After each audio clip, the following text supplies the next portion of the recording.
스페인 책방 라디오 5층인데 603호. 올라 또데스. 스페인 책방 라디오 5층인데 603호. 스페인 책방의 모든 것 에바 연고남 다미안입니다. 한 주 동안 잘 지내셨나요? 더워요. 이제 여름이 슬슬 시작이 되고 있죠. 시작이 이미 된 거 아니에요? 그런가? 이 정도면 뭐 오늘 낮에 30도까지 간 것 같던데. 이 정도면 아직 본격적인 여름이라고 할 수 없죠. 하지만 에어컨을 가지고 전쟁을 하는 시즌이 시작됐습니다. 지금은 그래도 아직 뭐 무더위라고 할 정도는 아닌데 기온이 저녁에 특히 많이 더운 것 같지 않고 공기도 괜찮고 해서 환기되라고 창문 열어놓고 있다 보면 불쾌한 온도가 아닌데도 조금 있다 보면은 꿉꿉해지고 에어컨을 틀고 싶어지는 게 아무래도 좀 습도가 높아가지고, 그래서 환기를 좀 했다 싶으면 다시 창을 닫고 에어컨을 좀 돌리고, 그랬다 또 추워진다 싶으면 다시 껐다가 이걸 반복하고 있어요. 그러니까 이제 본격적인 여름이 시작된 거죠. 저는 오늘 소개를 연고남이라고 했는데 요즘에 매일 연고를 바르고 있어서 그 얘기를 하려고 이렇게 소개를 했는데, 하고 보니까 제가 나온 학교에 그런 농담이 있었네요. 우리는 약국 가서도 연고 달라고 안 하고 고연 달라고 한다고. 지독하다 진짜. 그런 농담이 있었죠. 그러니까 그놈의 연고전 고연전 이것 때문에. 그래서 실제로 학교 근처 약국에서 고연 달라고 하는 학생이 아마 1년에 몇 명씩은 있을 거예요. 거기선 뭐 그게 일상이니까 아무렇지 그러니까. 않게 주지 않으셨을까? 그러니까 아마 한 3월쯤이면 학교 인근의 약국 약사님들은 그런 학생을 한두 번 만나보고 그런 일이 몇 년 반복되다 보면 이제는 익숙하게 응대를 하겠죠. 처음엔 아마 저게 무슨 미친 소린가 했을 텐데 그게 기억이 나가지고 좀 피식 웃겼고요. 요즘 제가 바르고 있는 연고는 안연고인데, 그 연고가 아니라서 안연고가 아니고 눈에 바르는 연고라는 뜻이겠죠. 눈에 바르라는 용도로 만든 연고인데 이걸 코에 바르고 있어요. 제가 아무렇게나 남용하고 있는 건 아니고, 올 초에 제가 감기가 한번 걸린 후로 한동안 기침이 안 나와서, 그러니까 감기 증세는 애초에도 그렇게 심하지 않았고 또 금방 나아가지고 괜찮아졌는데 기침만 유독 사라지지 않고 멈추지 않고 몇 달을 지속돼서 한 2달쯤 됐을 때 병원에 갔거든요. 그랬더니 왜 이제 왔냐고. 2달 동안 기침이 안 멈추면은 진작 병원에 와야 되는 거 아니냐 하는데, 나는 그냥 감기가 좀 오래 가네. 기침 감기 약을 약국에서 사다 먹고 뭐 이번에 다 먹으면 그때쯤엔 끝나겠지. 그런 식으로 몇 번 하다 보니까 그냥 2달이 간 거였거든요. 어쨌든 의사 선생님께 혼났다. 그럴만하죠. 그러고 그 후로 2번인가 한 열흘, 일주일 이 정도 간격으로 2번 더 가서 약을 추가로 받아오고 해서 아직도 기침이 100% 제거된 것 같진 않고 99.9% 정도 나은 것 같아요. 이게 안에 있는 기침의 원인이 완전히 제거돼서 그런 건지, 날이 따뜻해지면서 기침을 발생시키는 그 요인이 좀 줄어들어서 그런 건지는 모르겠지만 어쨌든 일단 지금은 거의 괜찮아진 상태고, 근데 최근에 가서 진찰을 받을 때 선생님이 제 목도 좀 살펴보시고 하더니 코는 좀 괜찮은지 좀 보겠다면서 뭔가 길쭉한 형태로 된 도구를 제 코에 푹 찌르시더라고요. 엄청 아팠는데 왼쪽 콧구멍에다 이걸 확 찔렀다가 보시고 빼신 다음에 오른쪽에다 또 찌르려고 하시길래 제가 다급하게 말씀을 드렸죠. 아 근데 선생님, 제가 원래 좀 코피가 자주 나서, 그러니까 선생님이 진찰하려고 내 오른쪽 콧구멍을 푹 찔렀다가 코피가 빵 터지면 당황하실 수 있으니까 미리 말씀드린 거죠. 제가 최근 몇 년 동안 코피가 되게 쉽게 나가지고 세수할 때도 되게 살살하고 좀 그러고 있다, 알고 계시라, 그렇게 말씀을 드렸는데 역시나 의사 선생님이니까 그런 경험이 많아서인지 되게 대수롭지 않게 받으시는 거예요. 네, 알았어요. 예, 그러세요. 그러니 또 오른쪽 콧구멍에 뭐 푹 찔러요. 그러니까 나는 그런 얘기를 할 때는 아 그러세요? 그러면 뭐 조심해서 찔러야겠네요 라든지 다른 방법을 찾아야겠네 한다든지 뭐 그런 걸 예상한 거죠. 코에서 피가 자주 난다면 뭐 이런 것 때문일 수 있으니까 이렇게 해야겠다, 뭔가를 궁리한다거나 다른 방식으로 해결한다거나 그럴 줄 알았더니 되게 대수롭지 않게 생각하시면서 그냥 왼쪽이랑 똑같이 푹 찌르더라고요. 근데 또 그것도 요령인지 그때 피가 안 나는 거예요. 아프긴 아프지. 왼쪽도 아팠으니까. 근데 그걸 보시더니 염증은 왼쪽이 더 심한데 이렇게 말씀하시더라고요. 그러니까 코에 염증이 있긴 있는 거죠. 아, 그랬구나 하고 진찰을 끝냈는데 그날은 그래서 전주와 다르게 기침약에 더해서 연고도 하나 같이 처방을 해주신 거예요. 이게 눈에 바르는 연고인데 코에 써도 좋다 하면서 이거를 하루 3번 콧구멍 안에다가 이렇게 바르라는 거죠. 그래서 아, 코 속에 뭐 염증이 있나 보구나 하고는 그날부터 코 속에다가 그 연고를 발랐거든요. 그날 이후로 신기하게 코피 나는 증상이 완전히 없어졌어요. 완전히? 그날 이후로 한 번도 코피가 안 났어요. 그전에는 세수할 때마다 되게 조심했거든요. 원래 세수를 좀 격하게 하는 타입이기 때문에 그러니까 좀 씻는 거니까 빡빡 문질러야 되는 거 아니야? 약간 이런 생각이 있어가지고 얼굴을 손으로 좀 빡빡 문지르면서 세수하는 타입이긴 했는데 약간 분노의 세수 같은 느낌. 꼼꼼하게 세수한다는 게 그런 거였던 거죠. 근데 한 몇 년 전부터 코피가 잘 나기 시작한 이후로는 내가 너무 많이 얼굴에 마찰을 주거나 해서 이게 잘 나나 보다. 항상 오른쪽만 나긴 했는데 어쨌거나 그래서 이 안쪽에 뭔가가 좀 약해져 있어가지고 자그마한 자극에도 쉽게 좀 상처가 나나 보다 싶어가지고 최근 몇 년을 세수할 때 진짜 조심스럽게 했거든요. 조심스럽게 했는데 그래도 물을 한 번만 탁 묻히고 세수를 끝낼 수는 없잖아요. 내가 고양이도 아니고. 몇 번 하는 거지 그렇게. 얼굴에다가 물을 몇 번 끼얹고 살살살살살 문지르고 이렇게 했는데 3번만 했으면 괜찮았는데 뭐 5번만 했으면 괜찮았는데 한 번만 더 하면 기분이 좀 상쾌할 것 같아 싶어서 그 한 번을 더 했는데 갑자기 세면대에 코피가 한 방울 뚝 떨어지고 그러면 실패 이런 식으로 3번까지 괜찮았다가 4번 했더니 한 방울 또 나오고 이런 식으로 해가지고 한 번 나오면 이게 이제 쭈룩 해서 흐르니까 다시 또 몇 번을 헹구는 거죠 얼굴을. 그런 불편함 이게 꽤 있었는데 이 연고를 바른 이후로 코피가 안 나기 시작하니까 점점 다시 옛날의 세수 방식을 찾아가고 있어요. 그러니까 괜찮나? 이게 혹시 그것 때문인가 하면서 좀 더 빡빡 세수를 해보기도 하고 하는데 아직까지는 코피가 난 적이 없어요. 그래서 그 코에 있던 염증 때문에 뭔가 코에 문제가 있어가지고 그것 때문에 코피가 자주 발생했던 거구나 싶더라고요. 어쨌든 그래서 신기하다. 최근 몇 주 동안 코피가 안 나는. 삶의 질이 좀 올라갔겠는데? 그러니까요. 전에는 세수할 때 그런 건 뭐 예상을 하고 조심하고 그러는 거니까 하다가 좀 나더라도 또 났네 이러고는 세수 일단 마치고 뭐 휴지로 좀 코 틀어 맞고 얼굴 닦고 나오고 뭐 이런 정도였다면 한 달에 한 번 정도는 가만히 있다가 코피가 난 적도 있었거든요. 그냥 TV 보고 있다가 갑자기 코피가 쭈르륵 흐르는 거예요. 아니면 자다가 나도 모르게 쓱 코가 좀 느낌이 이상해서 특히나 잘 때는 별다른 의식이 없으니까 무심결에 그냥 코가 좀 불편한 것 같은데 하고 툭 만졌다가 코피가 쭉 나면은 눈 뜨고 이 뭐지 하다가 정신이 번쩍 들면서 또 코피 났네 이러고 이제 베개에 코피 묻어 있고 막 그랬던 적도 있는데 그런 불편이 지금 사라졌죠. 그래서 기침 때문에 병원 갔다가 코피 문제를 해결했다. 아무래도 이비인후과잖아요. 인체의 신비. 코와 목은 연결이 되어 있잖아요. 제가 왜 이런 말투로 말을 하느냐. 내 병원 가라고 내가 한 1년을 얘기했어. 사람이 참 희한하죠. 같이 사는 사람 말을 제일 안 들어. 또 몸에 대해서 제가 둔하기도 하고 어제는 에바가 책방에서 늦게 퇴근하는 날이어서 제가 혼자 집에서 저녁을 먹었는데 찌개를 하나 데우고 계란 후라이를 하나 해서 먹어야겠다 그 생각으로 프라이팬을 달궜어요. 근데 저희가 프라이팬이 전 같은 걸 붙일 수 있는 조금 넓적한 게 하나 있고 한 계란 후라이로 치면 2개, 3개 정도 할 수 있고 그다음에 계란 후라이 딱 하나 하기 좋은 조그만 것도 하나 있잖아요. 그래서 그게 2개 다 가스레인지에 올라가 있거든요.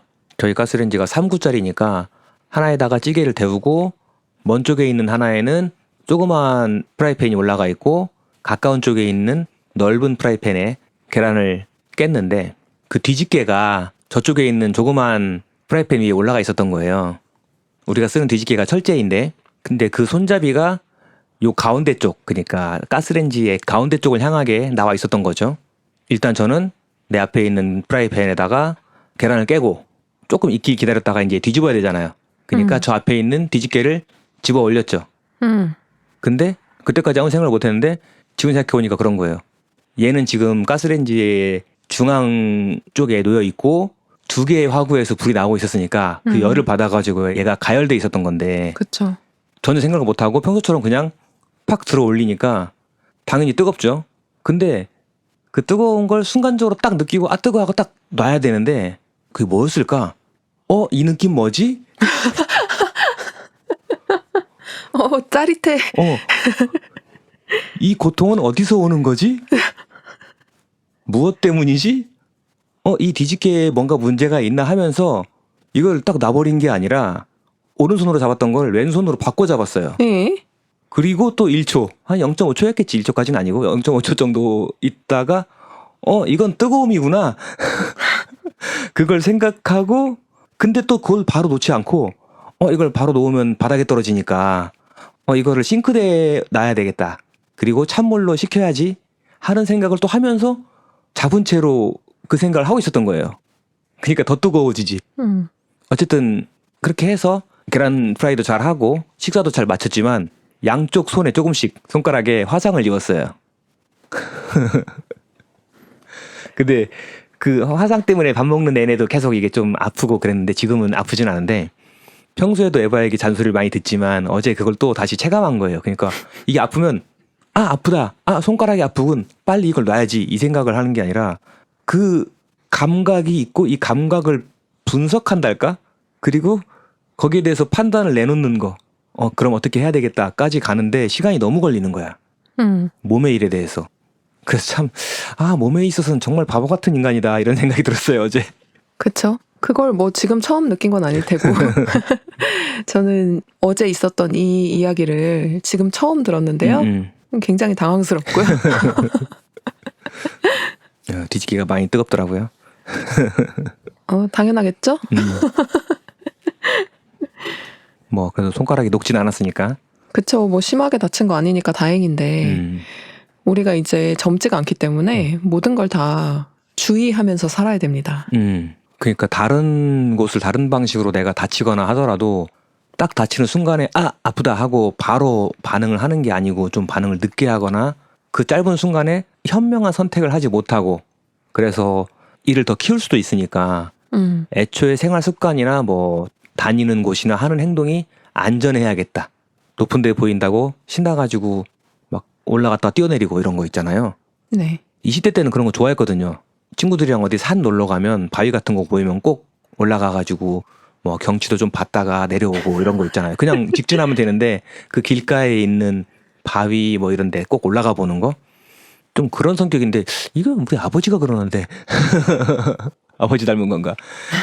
근데 40 넘어가면서부터는 하지 말아야지 조심해야지 그런 걸 좀 의식하고는 있어요. 왜냐면 나는 이걸 의식한다고 해도 어느 순간에 분명히 방심을 할 거니까 평소에 좀 의식적으로 생각을 해놔야 그나마 좀 덜 다칠 수 있다. 이렇게 제 건강과 관련한 근황을 좀 전해봤고요. 코피가 멎었고 화상을 입었다.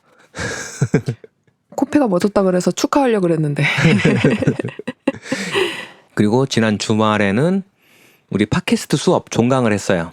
네. 2주짜리 과정을 오랜만에 한번 해봤는데 팟캐스트 제작에 관심 있으신 분들이 좀 오셔가지고 재미있게 들었을지 어려웠을지 모르겠는데 수강생 1번 에바님 어떠셨나요?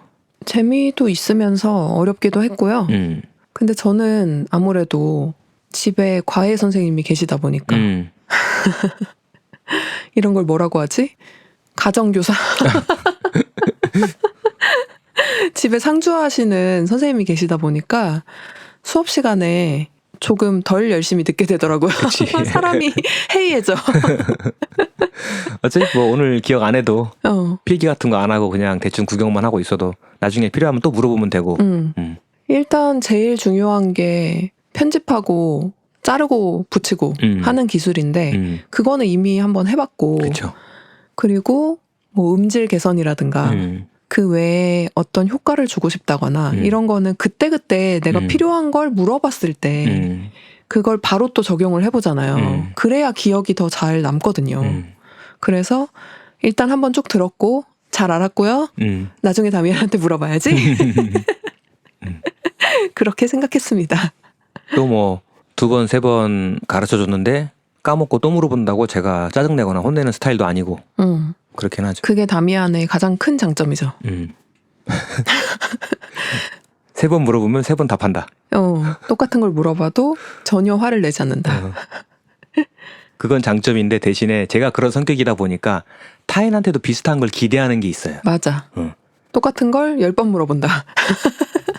그리고 내가 타인에게 제공하는 정도의 친절이라거나 이런 거 타인에게도 좀 기대하는 거지. 나는 이럴 때 화 안 내는데, 나는 이럴 때 말을 뭔가 좀 꼬아서 한다거나 그런 거 있잖아요. 좀 일상적으로 비꼬는 말 같은 게 있잖아요. 그쵸. 사람들이 그런 걸 막 쓰는데 저는 그런 걸 되게 피하거든요. 그래서 가끔씩 제가 에바한테 그런 얘기 할 때 있잖아요. 요즘은 안 그러는데 전에는 그냥 습관이니까, 그리고 많은 사람들이 대부분의 한국어 사용자가 아무 문제 없이 사용하는 표현인데 제가 듣기엔 좀 불편함이 있으니까 그런 표현이 이거 좀 해주면 안 돼? 이거죠. 저한테는 이게 좀 수사적인 의문문으로 들리거든요. 수사적인 표현. 그러니까 해주면 안 돼라는 게 해주세요가 아니라 왜 안 해줘라는 항의로 들리는 거예요. 밥 먹다가 휴지 한 장 주면 안 돼? 이렇게 물어본다든지, TV 리모컨 좀 주면 안 돼? 이렇게 물어볼 때 차라리 명령문으로 해라. 거기 TV 리모컨 좀 줘. 휴지 한 장 뜯어줘. 하면 되는데 뭐뭐 하면 안 되라고 물어보면 저는 그게 도대체 왜 안 해주는 거야? 당연히 해줘야 되잖아. 왜냐하면 내가 이미 이전에 여러 번 뭐 부탁을 했거나 그런 상황인 거죠. 그런 상황에서 쓰는 말처럼 느껴지는 거예요. 그러니까 좀 상황적으로 안 맞다 이거지. 상황적으로 뭔가 한번 요청했는데 안 해줄 때 그거 좀 해주면 안 돼? 이렇게 들리기 때문에 제가 안 쓰는 표현인 거죠. 그리고 내가 언어 생활을 그렇게 안 하다 보니까 타인이 나한테 그렇게 할 때도 타인이 그걸 의도하지 않는다는 걸 알고 있어요. 알고 있는데 거슬리는 거야. 알고 있는 거구나. 모르는 게 아니에요. 지금 항의로 들리는 게 아닌데 항의를 하고 있지 않다는 걸 알죠. 왜냐면 항의할 상황이 아니니까. 만약에 에바가 나한테 뭔가 하나를 부탁했어. 근데 내가 안 해줬어. 그리고 그 다음에 그렇게 얘기했다면 왜 안 해주냐고 에바가 항의하는 거라고 생각할 수도 있지만 처음부터 그렇게 얘기하는 거잖아요. 그러면 항의의 맥락이 아니니까. 근데 항의의 맥락이 아닌데 항의의 언어를 쓰는 게 거슬리는 거야. 약간 직업적인 것도 있을 테고. 그러니까 우리가 일상적으로 언어 생활에서 좀 과잉하게 하잖아요. 뭐든지. 그쵸. 안 써도 될 한 글자 두 글자를 괜히 붙여가지고 사실은 의미를 오히려 더 불분명하게 만든다거나 뭔가를 강조한다고 하면서 더 이상하게 문장을 말해버리는 거죠. 그냥 능동문으로 말하면 되는데 피동문을 써야 뭔가 예의 바르거나 공식적이거나 그렇다는 인식이 있어가지고 굳이 그걸 한번 비틀어서 쓰느라고 의미가 이상해지는데 그걸 또 피동을 2번 적용해가지고 불렀습니다 하면 될 걸 불렸습니다, 불리웠습니다, 불리워졌습니다 이런 식으로 무슨 3중 피동이 일어난 문장을 구사한다거나 그런 것들에 대해서 직업적으로 좀 신경을 쓰다 보니까 조금 예민해져 있는 게 있죠. 근데 되게 많은 한국인들이 이미 그 말을 그렇게 쓰고 있고 다미안이 생각하는 것과 다른 의도로 쓰고 있잖아요. 맞아요. 그러면 그게 나중에 바뀔 수도 있는 거 아닌가? 그럴 수도 있죠. 그 과도기에 있다고 볼 수 있죠. 그러니까 언어라는 건 항상 과도기에 있는 거니까. 그래서 지금 그런 말 없어요. 그런 말은 사전에 없는 말이에요. 쓰면 안 돼요. 이렇게 말해도 대한민국 대다수가 그 말을 사용하고 어떤 말을 또 어떤 의미로 내가 동의하지 않는 어떤 의미로 사용하고 그게 한국인 간의 언어 생활에서 전혀 문제없이 통용된다면 같은 의미로 통용이 된다면 그때부터는 학자들이 받아들여야죠. 사전에다가 뭔가를 반영하고 그래야 될 수도 있죠. 근데 그러더라도 가능하면 좀 논리적으로 체계가 있는 합리성을 갖고 있는 방식으로 뭔가가 정리된다든지 그러길 바라고 기대하고 또는 그렇게 되도록 안내하고 노력하고 하는 게 또 전공자 업자로서의 일이기도 하고 그래서 내가 봐서 이건 어쩔 수 없다. 이거는 그냥 이제 한국인의 기본적인 언어 생활에 들어왔다. 하는 건 어쩔 수 없는데 아직 그 정도는 아니야 싶은 거는 요거는 이렇게 써야 돼요. 아니면 최소한 이렇게 쓰는 게 나아요. 하는 캠페인성 그런 느낌으로 뭔가를 주장하거나 그럴 때도 있죠. 그러니까 뭐 말에 관한 것, 글에 관한 것 이런 의견을 제가 내거나 뭔가를 지적할 때도 항상 그게 다 절대적이거나 하진 않아요. 그렇죠. 하지만 아무리 봐도 일반적인 사람들이 대부분이 정말 별 생각 없이 너무 많은 표현을 틀리게 쓴다. 그렇죠. 뭐 그러니까 제가 할 일이 있는 거기도 하지만 보통의 사람들은 전문가는 아니니까 그리고 그렇게까지 의식을 하고 사용하지 않잖아요. 방금 말한 그 해주면 안 돼라는 표현도 아까 말한 피동이랑 비슷한 것 같아. 우리나라 사람들이 다른 사람에게 명령을 하는 걸 어려워하고 그걸 듣는 사람도 기분이 나빠하기 때문에 말하는 사람도 명령을 발화할 수가 없는 거지. 저 같은 경우에는 이제 다미안이 그 말을 좋아하지 않는 걸 알기 때문에 그리고 이 사람은 명령을 들어도 기분 나빠하는 사람이 아니라는 걸 알기 때문에 이제 그냥 명령형으로 얘기를 하는 건데 보통의 사회에서는 그게 조금 조심스럽다. 그렇기 때문에 대부분 사람들이 그렇게 사용을 하는 것 같다. 그게 저의 의견입니다. 어쨌든 이번 팟캐스트 수업은 잘 마쳤고 마지막에 또 한 분이 한 번 더 개설 안 하시냐 이렇게 물어보셔가지고 안 그래도 더 할 생각이 있긴 한데 계속 이어서 하면은 그게 수강생이 모일지 항상 그게 제일 문제죠. 좀 쉬었다가 다시 하고 이래야 기회가 있을 때 사람들이 올지 그걸 좀 생각해보고 있고 다시 할 의향이 있습니다. 특히나 우리가 이 수업에서 사용하는 소프트웨어가 되게 좋은데 아직 한국에서는 사용자가 많지 않기도 하고 그러니까 팟캐스트를 혼자서 해보려고 하시는 분들이 보통 이제 개인이잖아요. 그리고 이런 오디오 프로세싱에 대해서 많은 경험이나 지식이 있는 건 아니고 그러면 그 정도 수준에서 장비에 대해서 알아보고 소프트웨어에 대해서 알아보고 할 때 정보를 잘 얻을 수 있고 남들이 많이 쓴다는 거 이런 걸 찾아보면 흔히 추천을 받게 되는 소프트웨어는 아니어서 그러니까 한국어로 된 정보가 많지 않은 거죠. 근데 소리를 다룸에 있어서의 어떤 기능이나 편의성 그리고 편집할 때 단축키를 많이 쓸 수 있고 또 그런 세팅이나 단축키를 내가 편한 방식으로 많이 맘대로 바꿔서 쓸 수 있다 이런 큰 장점이 있기도 하고 그래서 이 소프트웨어를 쓰고 있는데 저랑 같은 걸 써서 작업하는 사람이 많아질수록 그 안에서 정보도 더 많이 오가고 그렇게 정보가 많이 쌓이면서 서로가 서로를 도울 수 있고 이런 일들이 발생할 수 있으니까 저는 계속 이 수업을 더 해볼 생각이 있어요. 네. 늦지 않게 재개설을 해보겠다. 이번에는 중간에 한 주를 쉬고 격주로 해서 2번 모여서 한 번 모였을 때 한 2시간 반, 3시간씩 강의를 했는데 이 정도가 저는 적당한 것 같긴 해요. 수강생들 입장에서는 처음 듣는 얘기들이 많아가지고 좀 벅찼을지 모르겠는데 소화하기가. 그렇죠. 근데 수업에서 설명된 모든 내용을 다 외우고 암기하고 막 그럴 필요는 없는 거여서 대신에 아 대충 이런 거구나. 디지털로 뭔가를 녹음하고 오디오를 이렇게 처리한다는 게 이런 개념이고 또는 제가 제공해드린 그런 템플릿 작업할 때 이런 프로세싱을 거치는데 이 각각의 과정이 이런 의미가 있고 이런 목적이 있는 거구나 하는 걸 한번 쓱 설명 들어놓는 건 어쨌든 필요하니까 설명도 안 하고 그냥 여기다 놓고 이렇게 편집한 다음에 뭐 눌러서 뽑으세요. 이런 식으로 설명하는 걸 일단 저라는 사람이 그런 걸 안 좋아하기도 하고 이유를 설명하지 않는 걸 되게 싫어하니까 보통은 그 이유를 별로 궁금해하지 않거든요, 사람들이. 어제도 책방에서 할 어떤 행사에 대해서 환희따 쌤이랑 얘기를 하다가 제가 테마를 진짜 입문자를 위한 추천을 드렸거든요.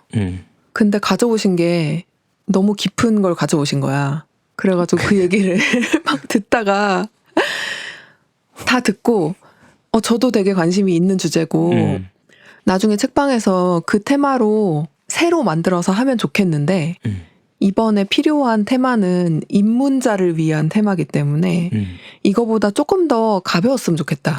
그 얘기를 하면서 제가 알아요. 왜냐하면 우리 집에도 그런 사람이 한 명 있기 때문에 그치. 본인의 기준에 맞춰서 이만큼은 들어야 뭘 들은 것 같지라고 생각하는 사람이 있기 때문에 어떤 마음이신지 아는데 이번 거는 조금만 더 쉽게 만들어주세요라고 부탁을 드렸거든요. 그러니까 그게 어렵지. 나도 지금 환희따의 기분이 이해가 되죠. 뭔가 준비하고 했을 때 그 생각 이런 것들이 짐작이 되는데 아니 이걸 얘기 안 하고 어떻게 이 얘기를 하지? 왜냐면 그렇게 하면 이건 도덕적으로 문제 있는 거 아니야? 이런 생각까지 드니까 뭔가 원리나 이런 걸 설명해 줘야 되고 그게 가르치는 사람으로서의 양심이고 그런 부분이 있죠. 또 나도 어디서 뭔가를 배울 때 그렇게 배워야 속이 시원하니까 아 이해했다 이거지. 이해는 됐고 원리는 어려우니까 복잡하니까 복잡한 얘기 다 빼고 그냥 암기할 거 던져주세요. 이런 거 있잖아요. 한국인들이 토익 시험 같은 거 준비할 때 듣는 수업이랄까? 그런 것들도 그런 게 많잖아요. 이런 문제는 그냥 이것만 보면 돼요. 그치. 이것만 확인해서 이렇게 짝짝짝 해가지고 답을 내세요. 빨리빨리. 그렇게 해서 토익 고득점을 하고 영어를 못하는 사람이 엄청 많잖아요. 그쵸. 근데 대부분의 한국인이 그걸 바란다는 게 문제야. 그쵸. 그러니까 우리가 지금 한국에 살면서 사람들한테 뭔가를 가르친다고 하면 그 방식을 조금 받아들이긴 해야 돼. 그러니까 학자 성향의 사람들, 학계에 있고 뭐 연구를 깊이 하고 하는 사람들은 너무 많이 알고 있고 또 많은 변수가 있기 때문에 지식이라고 하는 거에는 원리가 있고 근데 그 원리라는 것도 불변의 원리 같은 게 있기도 하겠지만 우리가 지금까지 가지고 있던 어떤 설명, 현상에 대한 지금까지의 가장 최신의 설명이 있다면 그것도 어떻게 보면 어떤 가설이고 아직 반증되지 않은 가설일 뿐이고 그 안에도 또 여러 예외가 있고 이렇다 보면 공부한 사람일수록 그리고 진지한 사람일수록 A는 B예요. 딴 건 생각할 필요 없어요. 이런 식으로 얘기를 못 하잖아요. 그렇죠.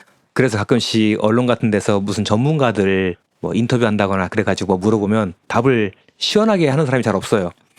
그거는 이럴 때도 있고 하지만 이걸 꼭 이렇다고 단정 지을 수는 없고 이거는 또 한편으로는 이렇게 볼 수도 있기 때문에 뭐 이런 식으로 얘기하면 사람들은 답답해하죠.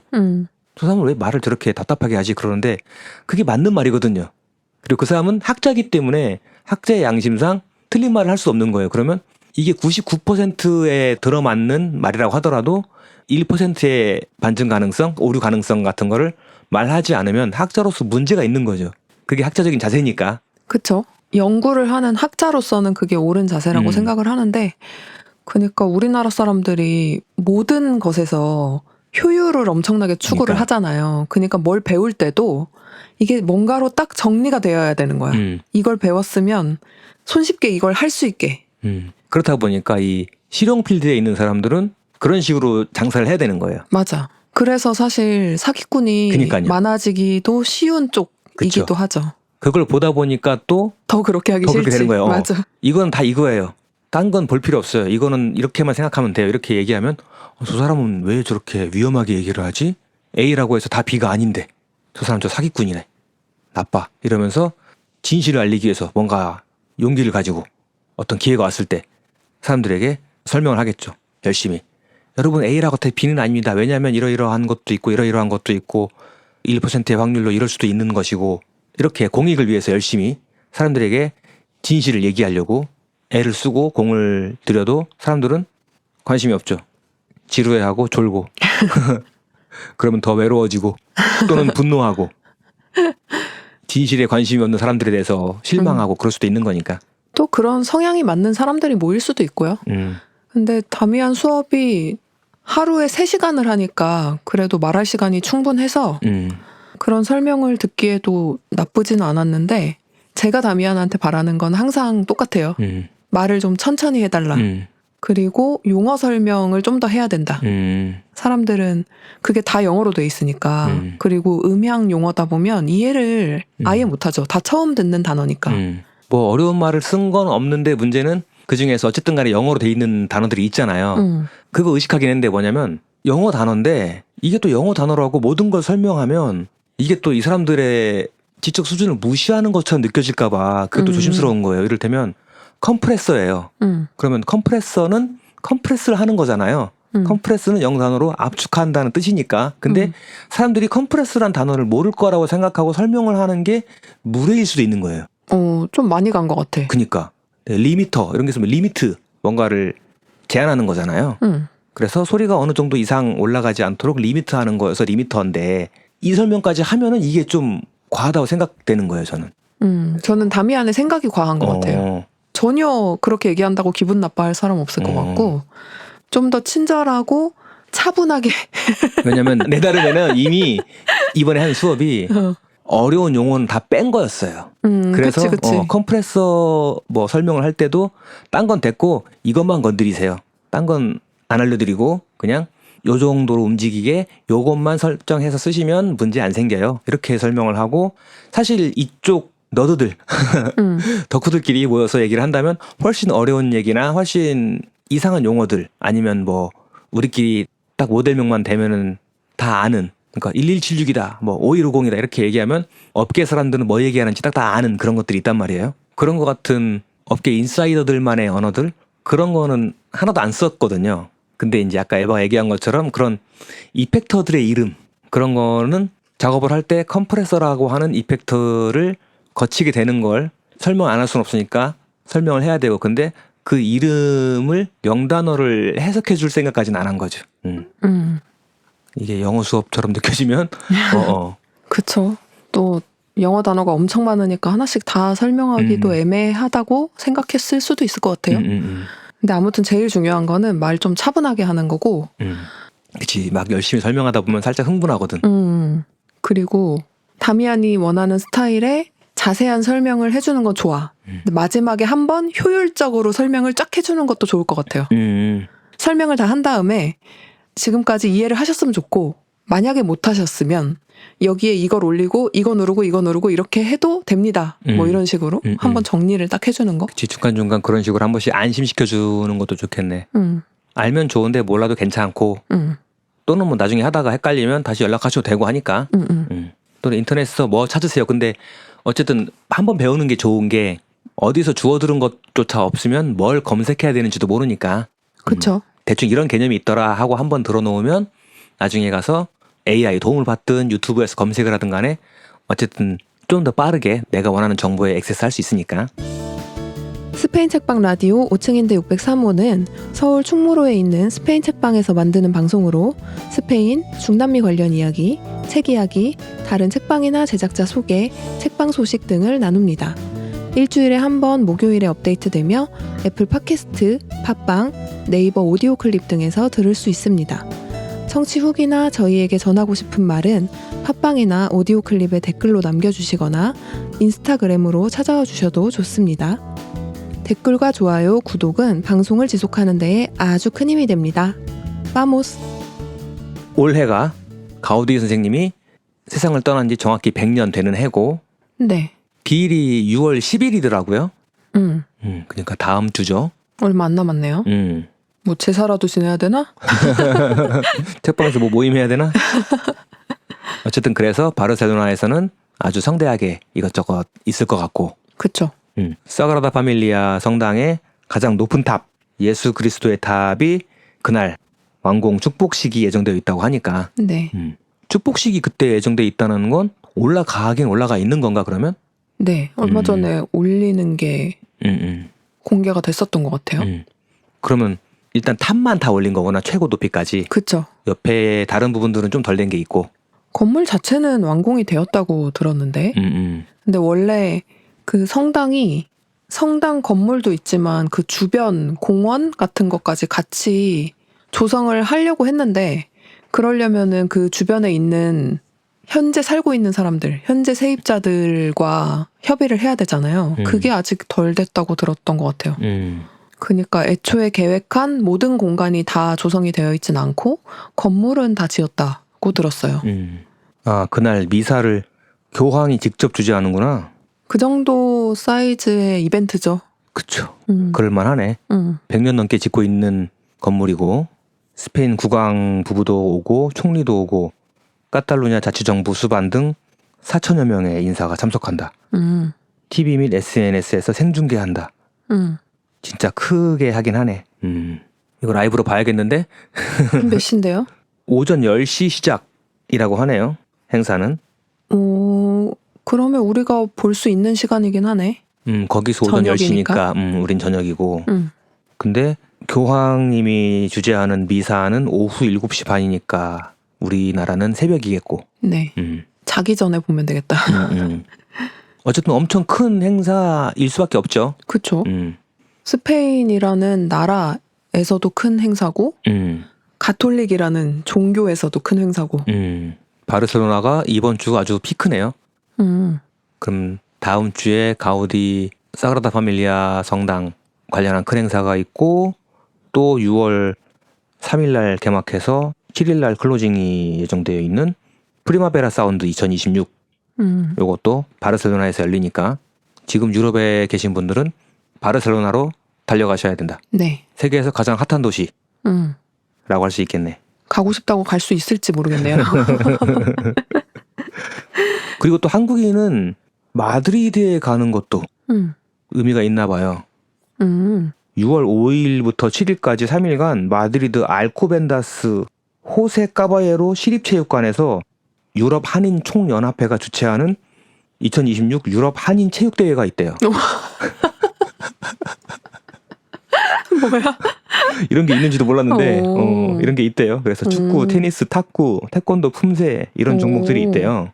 아마도 유럽의 한인들이 모이는 거니까 할 때마다 장소가 그러니까 나라가 바뀌는 거겠죠? 2023년 오스트리아 빈, 24년 루마니아 부쿠레슈티, 25년은 스페인 라스팔마스. 오? 2년 연속 스페인에서 하네요. 그러네요. 어쨌거나 스페인에서 유럽 한인 체육대회가 열린다. 이런 게 있는지 몰랐는데 재밌어가지고 한번 얘기해봤어요. 다미안이 유럽에 살고 있다면 체육대회 갈 건가요? 체육대회에 출전하는 선수가 뭐 친구다. 그러면 응원하러 갈 수는 있겠죠. 제가 뭔가 종목에 참여한다거나 그러진 않을 것 같은데 아까 얘기한 그런 종목들 외에도 번외 경기로 뭐 씨름, 줄다리기, 제기차기, 단체전 이런 게 있대요. 좀 더 커뮤니티 성격의 그런 경기들도 있나 봐요. 막 전문적인 그런 스포츠 말고도. 이렇게 우리의 근황과 스페인에서 이번 주에 있을 그런 일들을 조금 둘러봤고 오늘은 또 무슨 얘기할까 생각하다가 더워가지고 더위에 대한 얘기를 해야겠다 싶었어요. 벌써요? 예, 너무 더워서 여름이 왔다. 전 별로 안 더운데요. 제가 에바보다 좀 더 더위를 타는 것 같고 몸 자체도 좀 열이 많고 뭐 그렇다고 에어컨을 막 빵빵 트는 걸 좋아하고 그렇지는 않지만 그래도 에어컨을 틀긴 틀어야 되는 그런 사람이어서 에바는 집에 있을 때 에어컨을 직접 켜는 일이 거의 드문 것 같아요. 거의 없고 못 참겠다 싶을 때 한 번이라거나 아니면 바깥에서 되게 덥게 힘든 일과를 마치고 땀 뻘뻘 흘리고 집에 왔을 때 좀 빨리 시원하고 싶을 때 에어컨을 잠깐 켠다거나 그런 일이 1년에 한두 번 정도 있는 것 같고 거의 없죠, 저는. 저는 혼자 가만히 거실에 앉아 있다가도 한 30분에 한 번 정도는 켜는 것 같아요. 켜서 한 10분, 20분 돌리고 끄고. 그러니까 이게 되게 어려워요. 한 25도 정도로 설정하는 것 같은데 제가 25도로 설정하면 그 온도로 가만히 딱 있으면 괜찮겠는데 어느 순간에 추워져요. 그러니까 아주 낮은 온도로 설정하지도 않는데 그나마도 오래 틀고 있으면 춥고 그러니까 딱 쾌적한 온도로 계속 껐다 켰다 할 필요 없이 쭉 유지됐으면 좋겠는데 그런 방법이 없는 건지 아니면 더 좋은 에어컨을 써야 되는 건지 그죠? 켜면 추워지고 끄면 꿉꿉해지고 하니까 이걸 좀 반복하게 돼요. 저는 그 고민을 책방에서 많이 하는데요. 일단 요새 낮에는 좀 덥긴 하니까 손님이 올까봐 그치. 에어컨을 켜거든요. 제가 혼자 있었으면 별로 덥지 않아서 안 켰을 것 같은데 혹시나 손님이 올까봐 켠단 말이에요. 그치. 근데 지금 책방이 올해 상황이 굉장히 안 좋은데 그래서 손님이 너무 없단 말이에요. 특히 5월부터. 근데 혼자 에어컨을 켜고 앉아 있으면은 기분이 좀 안 좋은 거지. 손님이 그러면은 올 건지 안 올 건지 매일 좀 얘기를 해줬으면 좋겠는데. 그러면 온다 그러면 켜놓고 안 온다 그러면 안 켜놓고 하게. 앞으로 저희 책방 오실 분들 미리 DM 보내서 나 오늘 몇 시에 갈 거니까 그 10분 전에 에어컨 켜놔라 이렇게 연락해 주시면 좋겠고요. 혼자 있는데 에어컨을 켜고 있는 게 되게 허무할 때가 많단 말이에요. 그리고 나 혼자 있을 때는 25도, 26도로 켜놓고 있어. 그냥 정말 최소한의 더위만 없애는 정도로. 근데 손님이 들어오면 막 이제 막 들어왔으니까 더워 하신단 말이야. 계속 막 부채질을 하고 이러면은 눈치가 보여 또. 그럼 가서 막 또 온도를 내려. 그게 참 어렵더라고요. 이렇게 더운 계절이 돌아와서 저는 생각을 해봤죠. 우리는 여름에 보통 무엇을 하면서 지내는가? 무엇으로 여름을 나는가? 우리 여름에 뭐 하지? 여름에? 요새는 별로 하는 게 없어요. 물놀이도 안 가고. 저는 물에 들어간 지 10년 넘은 것 같은데. 그러니까 뭐 대중목욕탕 같은 데도 안 간 지가 꽤 됐고 집에서도 샤워하는 거가 다고 어디 놀러 가도 바닷가에 간다, 강가에 간다 해서 거기 들어가지 않거든요. 발만 담그지. 물에 하반신 이상을 담가 본 게 언젠지 기억도 안 나요. 물놀이 안 함. 에바도 꽤 오래됐을 것 같은데. 그쵸? 하면 뭐 나쁠 거 없고 하기 싫다, 뭐 무섭다 이런 건 아니거든요. 근데 거기까지 가서 그냥 발만 담그고 걸어도 충분하다. 그런 느낌이어가지고 여름이니까 이제 어딘가 해변으로 놀러 가서 막 텐트 공 이런 거 챙겨가가지고 뛰어놀고 해야지 이런 정도의 의욕이랄까? 여름에 대해서 그렇게 기대하거나 이런 건 없는 것 같아요. 애초에 활동적인 스타일이 아니기도 하고 그쵸? 물가에 갔으면 물가에 왔다는 기분만 느끼면 되고 만약에 어디 좋은데 계곡 같은 데로 바캉스 휴가를 간다 그런다면 책 사들고 가서 좋은데 자리 잡고 그늘에서 책을 보고 음악 듣고 그러다가 잠들어가지고 낮잠 좀 자고 그러면 딱 좋은 휴가가 될 것 같으니까 그 그림 속에 물 속에 들어가 있는 나는 잘 없어요. 막상 들어가면 재밌긴 한데 일단 저희가 휴가라는 걸 안 가고요. 휴가라는 걸 가본 지가 언젠지 기억이 안 나고 애써서 물가로 놀러 간다? 이런 일이 없는 것 같아. 뭐 바다를 간다, 계곡을 간다 이런 게 언젠지 기억이 안 나는데 우리가 매년 여름 꾸준히 가는 거는 전주 체케밖에 없으니까 거기도 물가가 아니고 물가라고 봐야 되나? 체케 행사들 천가? 옆에 자그마한 천이 하나 흐르니까 근데 그 다리나 왔다 갔다 하고 지나가지 물가에 가진 않잖아요. 여름이니까 차가운 음료를 좀 마신다? 저는 그것도 갈수록 좀 줄이고 있어가지고 아직까지는 따뜻한 커피를 사 마셔요. 특히 올해는 기침 때문에 좀 고생을 했으니까 목을 생각해서라도 너무 차가운 걸 많이 마시지 않고 커피가 필요하면 따뜻하게 마신다. 누가 이미 사가지고 왔으면 뭐 감사하게 마시지만 선택할 수 있는 상황에서는 따뜻한 걸 선택하고 있고 뭐 그래도 저녁에 맥주 마신다 뭐 그럴 때는 그럴 일이 있으면 시원한 걸 찾겠지만 그 정도고 아이스크림을 좀 사 먹겠네. 몇 년 전에 우리 둘 다 붕어 싸만코에 꽂혀가지고 거의 매일 먹지 않았나? 그랬어요? 은평구 살 때, 연신내 살 때 그럴 때가 있었고 그 한 여름이 그랬고 바로 또 그 다음 해부터는 안 그랬어요. 그럴 때가 있죠 가끔. 그런 클래식한 아이스크림은 사실 항상 좋아하는 류에 속하긴 하는데 저희가 차가운 음식을 그렇게 자주 먹는 스타일이 아니다 보니까 아이스크림을 많이 사 먹진 않는데요. 가끔 그렇게 꽂힐 때가 있고 저 같은 경우에는 그 띵 시리즈 그게 좋아하는 음식 한 가지에 대해서 쓰는 에세이 시리즈인데 띵 시리즈 중에 하연 작가님이 쓴 아이스크림 편이 있어요. 그 편을 읽고 한때 자두바에 꽂혀가지고 그게 조금 구하기 어려웠나? 그래서 보일 때마다 샀던 기억이 있네요. 제 아이스크림 취향도 제 과자 취향과 마찬가지로 한 몇십 년째 안 변하고 있어가지고 꽁크크. 그래서 최소한 30년 이상 있었던 그런 것만 먹는 것 같아요. 편의점 같은 데 가서 냉장고를 열면 돼지바, 누가바 거의 이 둘인 것 같아요. 뭔가 화려하게 이것저것 꾸며져 있고 이런 거 말고 그냥 초콜릿 덩어리 그런 단순하게 생긴 것들 그런 걸 고르고 아는 맛 고르는 것 같고 에바가 또 냉면을 즐기진 않고 네. 저는 냉면 좋아하는데 너무 얼어있는 거 있죠. 막 얼음 슬러시 같이 돼 있는 거 그렇게 해서 막 이가 시리게 차가운 걸 원하진 않아가지고 그냥 적당한 냉면. 적당한 냉면이라는 말이 참. 요즘 그런 게 오히려 없으니까. 평양냉면도 좋고 한데 그냥 고깃집에서 먹는 냉면이라든지 분식집 냉면 이런 것도 좋아해요. 그냥 냉면 자체를 좋아하는 것 같고 콩국수는 원래 그렇게 안 좋아하는데 진주회관 가서 먹었을 때 맛있게 먹었기 때문에 작년에 안 가가지고 올해는 아마 에바랑 같이 가게 되지 않을까. 그 정도가 있고 여름 음식이라고 해서 또 더 먹는 게 있나 하면 팥빙수 정도를 그쵸 여름엔 좀 시켜 먹게 되겠네요. 네. 공포 영화. 거절합니다. 저도 공포 영화에 딱히 취미가 있지는 않은 것 같아요. 에바보다는 좀 봤지만 여름이니까 무서운 영화 보러 가야지 이렇게 되진 않아요. 또 관심이 있는 영화면 한겨울에도 보고 딱히 계절과 연관지어서 생각하진 않아가지고 그냥 이 영화 궁금하다 이 영화 좋다고 했는데 근데 이 무서운 영화네 약간 마음의 준비가 필요하겠군 그렇게 하고 보긴 하는데 그거를 여름에 딱히 즐기진 않아요. 그러니까 여름이라고 더 챙긴다거나 하진 않는 거죠. 근데 여름에 한번 봐봐요. 그게 실제로 공포 영화를 보면 그 서늘한 기운이 느껴진다고 하잖아요. 효과가 있을걸요? 더위를 떨어뜨리는데. 여름이 되면 또 내가 뭘 하나 생각해보면 가방이 좀 무거워진다. 일단 우산이 하나 들어가고 네. 언제 비가 올지 모르니까. 그리고 우산 항상 가지고 다니는 거 아닌가요?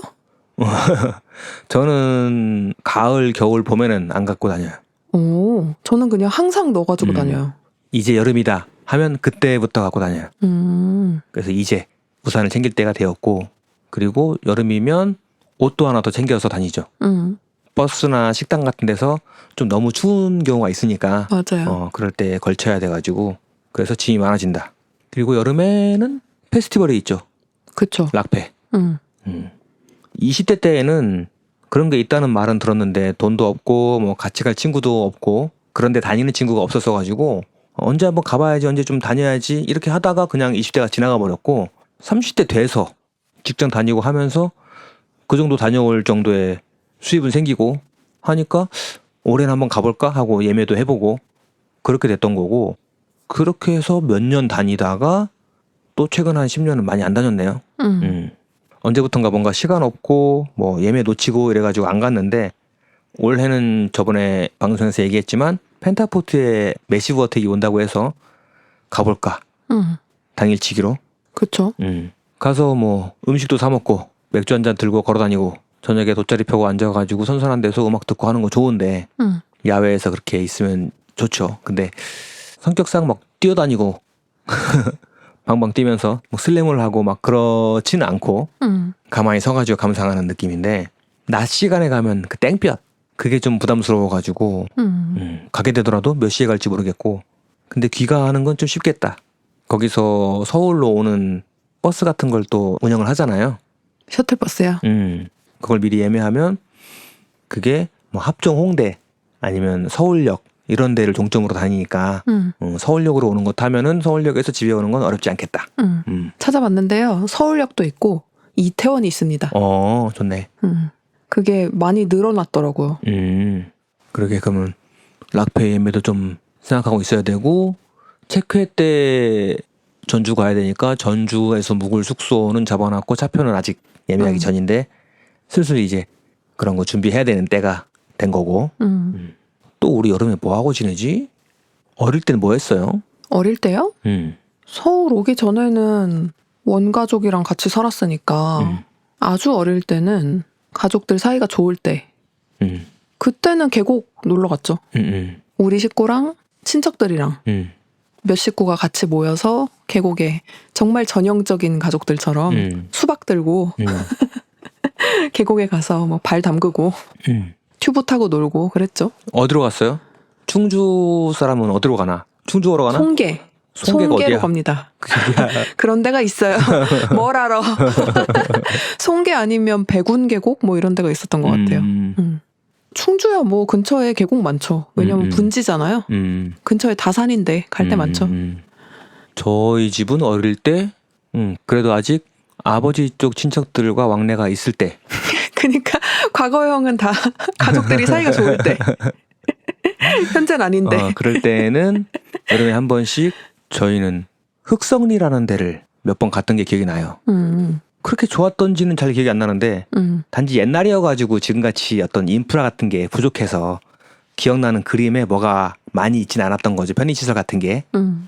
어쨌든 그냥 물이 흐르고 있고 우리는 적당한 자리를 잡아서 물놀이를 하다가 나오면 미리 시장에서 사간 통닭 그걸 좀 먹고 다시 들어갔다가 나왔다가 그냥 그걸 하다가 오는 거죠. 그 통닭이 기억나요. 그 종이 박스, 요만한 종이 박스에 닭을 튀겨가지고 조그만, 그러니까 진짜 옛날 통닭이죠. 요즘 같은 치킨이 아니죠. 시장 통닭을 사가지고 그걸 먹으면서 물놀이를 했던 거, 그런 게 기억이 나고, 그때도 뭐 튜브도 타고 어쩌고 했는데 왜 항상 그런 걸 모자라게 준비하지? 인원수 맞춰서 가져가긴 어려우니까. 애들 수대로는 해야 될 거 아니에요. 애들 너무 많은 거 아니에요? 항상 모자라서 나도 수영 못하는데 동생이 튜브를 독점하는 거예요.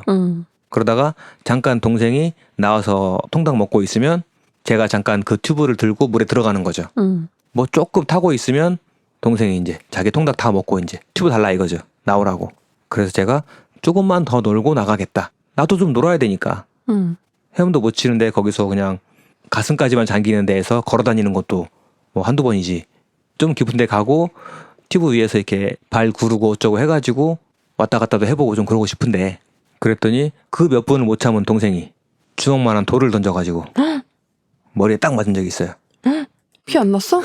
그때 피는 안 났고, 동생 때문에 머리가 터진 사건은 다른 때에 집에서 있어가지고 사고는 동생이 쳤지만 나는 깨진 머리를 부여잡고, 또 엄마가 교회 갔다가 집에 오면 집에 바닥이 피가 막 이렇게 돼 있는 걸 보면은 또 엄청 놀랄까봐 머리 터진 채로 걸레를 빨아가지고 계속 그걸 닦았던 기억이 나요.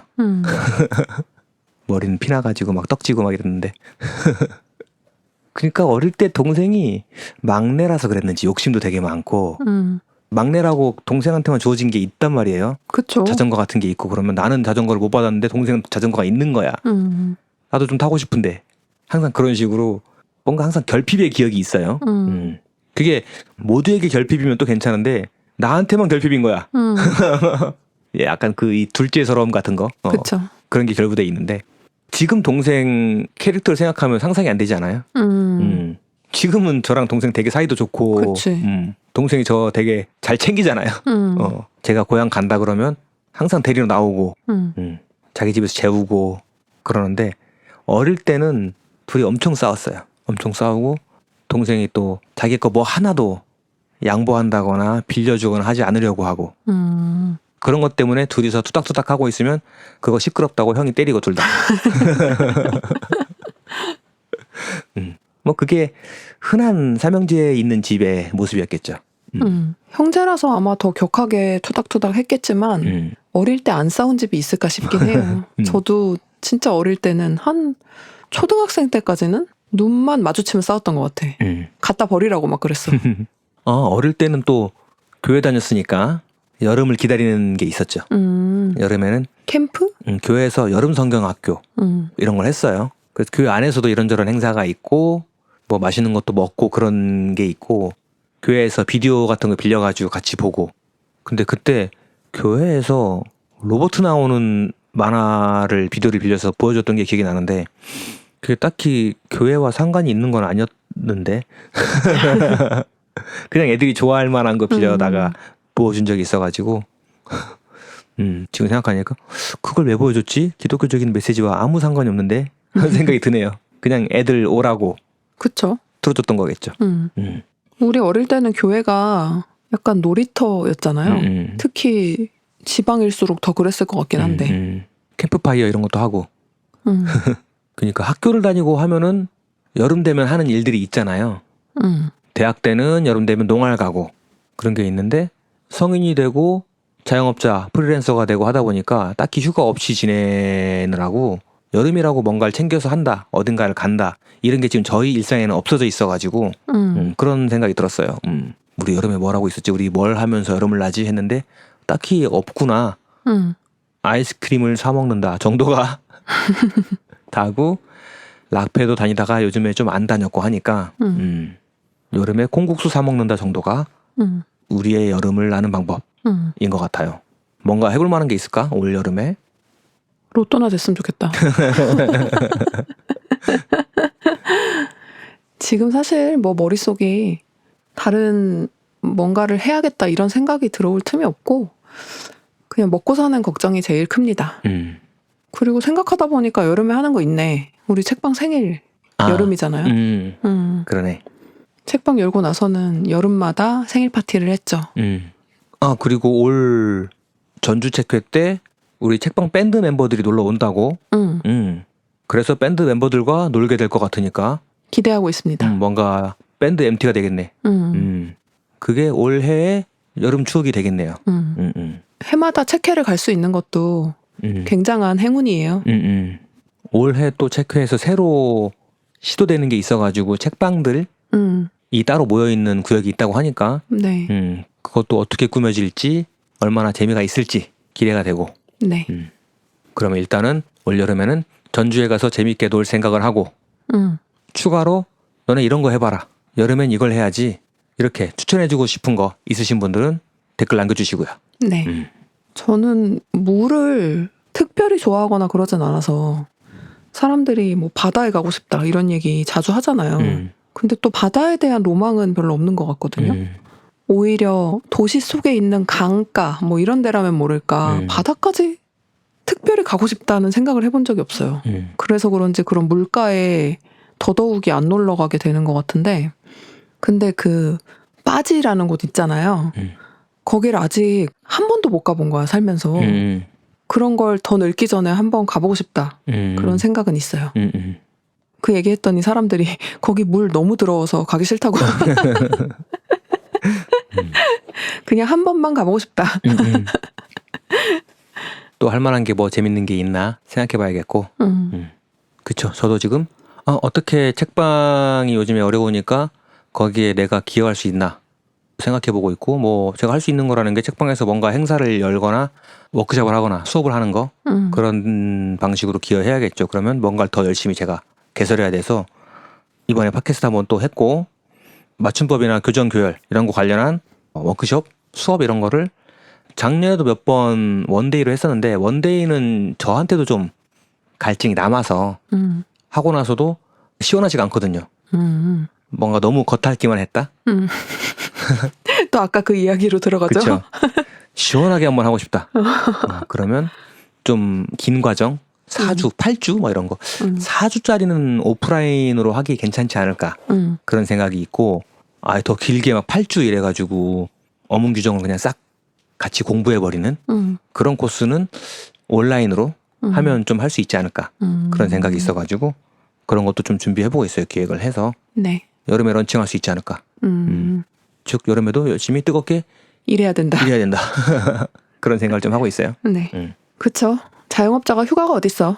일하는 게 휴가고.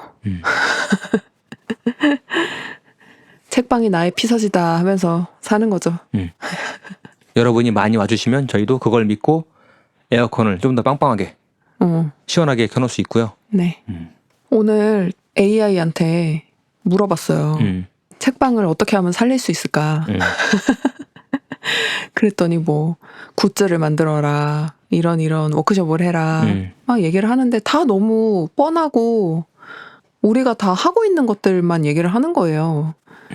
그래서 역시 AI에게는 답이 없구나. 그런 걸 다시 한번 느꼈고, 들으시는 분들이 뭔가 책방을 살릴 만한 아이디어 혹은 스페인 책방이 어떤 걸 했으면 좋겠다, 아니면 어떤 점이 좀 아쉽다, 그런 게 있으시면은 알려주세요. 그걸 좀 보완하고 개선해보고 새로운 게 필요하다면 또 만들어보고 할 테니 많은 의견 주시기 바랍니다. 네. 책방 살려. 고민이 많은 시기예요. 그럼 오늘 방송은 이 정도로 마무리해볼까요? 네. 스페인 책방 라디오 5층인데 603호, 지금까지 에바 담연이었습니다. 우리 다음 주에 또 만나요. 노스데모스.